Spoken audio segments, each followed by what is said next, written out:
Bismillahirrahmanirrahim. Assalamualaikum warahmatullahi wabarakatuh. Apa kabar semua? Alhamdulillah. Alhamdulillah wa syukurillah ala nikmatillah wassalatu wassalamu ala rasulillah wa ala alihi wa sahbihi wa mawala amma ba'd. Pertama-tama marilah sama-sama kita memanjatkan rasa syukur kita kehadirat Allah Subhanahu wa taala pada pagi hari ini atas limpahan rahmat dan nikmatnya. Kita dapat hadir dan mengikuti proses belajar mengajar sebagaimana biasanya. Salawat dan salam atas Nabi kita Muhammad sallallahu alaihi wasallam biqauli Allahumma shalli ala sayyidina Muhammad wa ala ali sayyidina Muhammad. Baik anak sekalian, sebelum mulai materi hari ini, mari kita berdoa agar proses belajar mengajar kita berjalan lancar. Mari kita adakan tangannya. Bismillahirrahmanirrahim. Rabbana anfa'na bima 'allamtana rabbi 'allimna allazi yanfa'una rabbi faqihna wa faqih ahlana wa qarabatilana fi dinina. Rabbana anfa'na bima 'allamtana rabbi 'allimna allazi yanfa'una rabbi faqihna wa faqih ahlana wa qarabatilana. Baik anak-anak sekalian, materi pokok pelajaran kita hari ini yakni Al-Quran dan hadis sebagai pedoman hidup. Baik, untuk kompetensi dasar memahami kedudukan dan fungsi Al-Quran hadis dalam Islam sebagai indikator pencapaian kompetensi. 3.1.1 mendefinisikan pengertian Al-Quran. Kemudian 3.1.2 menyebut nama lain dari Al-Quran. Oke, anak-anak sekalian, ada yang tahu pengertian Al-Quran dan hadis? Oke. Al-Quran secara bahasa berasal dari kata Qura'a yang berarti bacaan. Huruf alif pada kata Quran mengandung arti kesempurnaan. Dengan demikian Al-Quran adalah bacaan yang sempurna. Anak-anakku sekalian, Al-Quran bacaan yang sempurna ini dapat dibuktikan bahwa Al-Quran mudah dihafal, bahkan kalau anak berkebutuhan khusus yang lumpuh otak sekalipun. Salah satunya anak tahfiz dapat menghafal 30 juz. Ini bisa dilihat di foto, nama anak ini Najah, berasal dari Mataram. Bukti lain dalam Al-Quran juga dijelaskan dalam surah Al-Baqarah ayat 185 yang berbunyi, A'udzubillahi minasyaitonirrajim, Bismillahirrahmanirrahim. Syahrul Ramadan alladzi unzila fihi al-Qur'an hudan linnas wa bayyinatin minal huda wal furqan. Artinya, beberapa hari yang ditentukan itu ialah bulan Ramadan, bulan yang di dalamnya diturunkan permulaan Al-Quran sebagai petunjuk bagi manusia dan penjelasan mengenai petunjuk itu, dan pembeda antara hak dan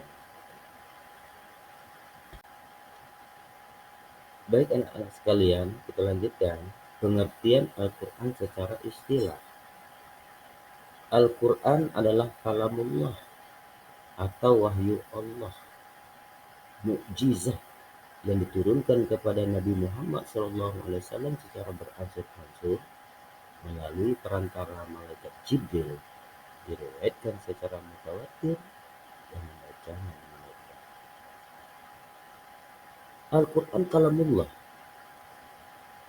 benar-benar berasal dari firman Allah, bukan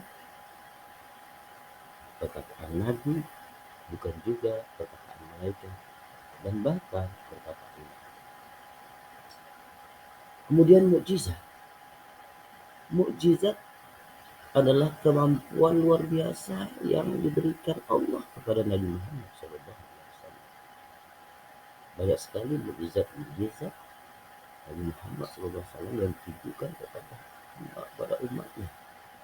Bahkan Rasul bisa membelah dua salah satu. Yang ketiga, mutawatir. Mutawatir ini diriwayatkan yang disampaikan oleh 3 orang atau lebih yang memiliki akhlak yang mulia, sempurna hafalannya, dan tidak pernah. Dan yang terakhir, orang yang membaca Al-Quran nilai ibadah. Artinya, satu huruf yang kita baca di dalam Al-Quran, huruf-huruf yang kita baca Al-Quran, dinilai ibadah Allah. Perumpamaannya, satu huruf adalah 10 Quran. Baik anak-anak sekalian, bagaimana sudah paham pengertian Al-Quran secara bahasa maupun secara istilah? Oke. Kita lanjutkan, kita akan mengenal nama-nama lain Al-Quran. Adapun nama-nama lain Al-Quran, yang pertama Alkitab. Alkitab dapat kita lihat di dalam Al-Quran surah Al-Baqarah ayat 2 yang berbunyi Zalikal kitabu la raiba fihi hudal lil muttaqin. Kitab Al-Quran ini tidak ada keraguan di dalamnya. Ia merupakan petunjuk bagi orang bertakwa. Kemudian nama lain Al-Quran yaitu Al-Furqan. Hal ini juga dapat kita lihat dalam surah Al-Furqan yang berbunyi Tabarakalladzi nazzalal furqan ala 'abdihi liyakuna lil 'alamin nadhira. Artinya, maha melimpah anugerah Allah yang telah menurunkan Furqan atau Al-Quran kepada hambanya Nabi Muhammad SAW agar dia menjadi pemberi peringatan.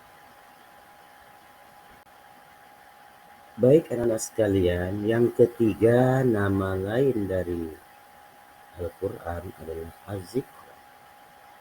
Hal ini dapat dilihat dalam surah Al-Hijr ayat 9 yang berbunyi A'udzubillahi minasyaitonir rajim. Inna nahnu nazzalna dzikra wa inna lahu lahafizun. Artinya, sesungguhnya kamilah yang menurunkan Al-Quran dan sesungguhnya kami benar-benar ini nama lain. Baik, setelah kita memahami pengertian Al-Quran secara bahasa dan istilah, kemudian nama-nama lain daripada Al-Quran, selanjutnya kita akan belajar tentang hadis. Hadis, ada yang tahu pengertian hadis? Ada? Oke. Pengertian hadis secara bahasa baru, ucapan, dan cerita. Kemudian hadis secara istilah, yaitu segala sesuatu yang diriwayatkan atau dinisbahkan kepada Rasulullah SAW, baik berupa perkataan, perbuatan, dan penetapan sifat atau perjalanan, baik sebelum atau sudah diutus menjadi Rasul. Selanjutnya, setelah kita memahami pengertian hadis secara istilah, kemudian dapat kita jabarkan bahwa perkataan yaitu segala perkataan yang pernah diucapkan Nabi dalam berbagai bidang, syariat, akhlak, akidah, dan politik. Yang kedua, perbuatan.